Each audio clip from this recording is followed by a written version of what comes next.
joined here by Lady Judge, the chair of the UK Pension Protection Fund. Thank you very much. Pleasure to be here. Last year at the St.Gallen Symposium, you said during an interview that the German energy transition comes with a lot of problems and unsolved issues.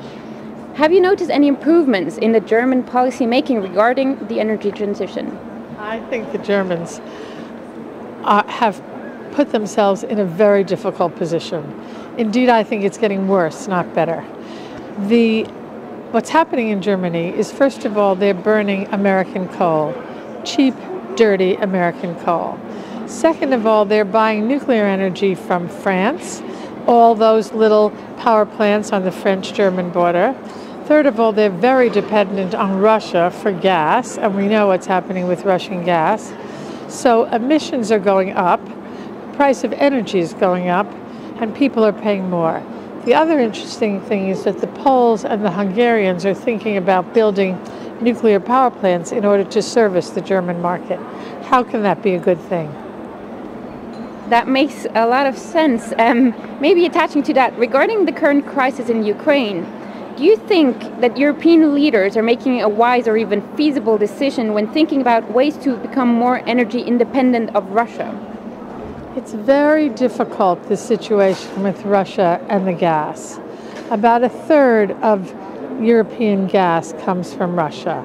Indeed, there are 6 states that are totally dependent on Russian gas. At the moment, the way the system works, Russian gas is pumped through the Ukraine and it goes to Europe. You can't even send it back to other European countries. There's not a way to flow back through the transmission system. So much of Europe is dependent on Russian gas. It's very important, I believe, that there's a bouquet of energy sources. You know, I believe that we should have nuclear power plants because it's one way to get away from Russian dependence. I also believe we should have renewables because that's a way to get away from Russian dependence. But basically, what we need to do is look at the Norwegian gas, the British gas, find other Middle Eastern, find other sources of energy, because the Russians at the moment are paying power politics with power saucers. And it's a very difficult place to be, sitting in Europe hoping that the Russians won't turn off the gas. Do you think, is it even possible to become energy independent of Russia, and if so, in what time frame? I don't think it's possible now. At this moment, when you have a third of the dependence on Russian gas of the continent, it's pretty impossible to get rid of it.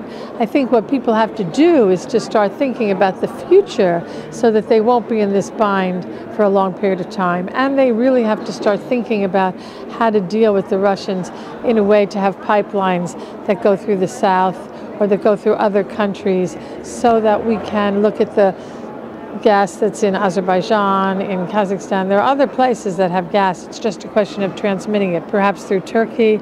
They're talking about, we need to develop pipelines which will bring the gas around the southern corridor into Europe instead of going straight through the Ukraine. Thank you, Lady Judge. It's been a pleasure and very interesting talking to you. It's always a pleasure talking to you. Thank you for inviting me.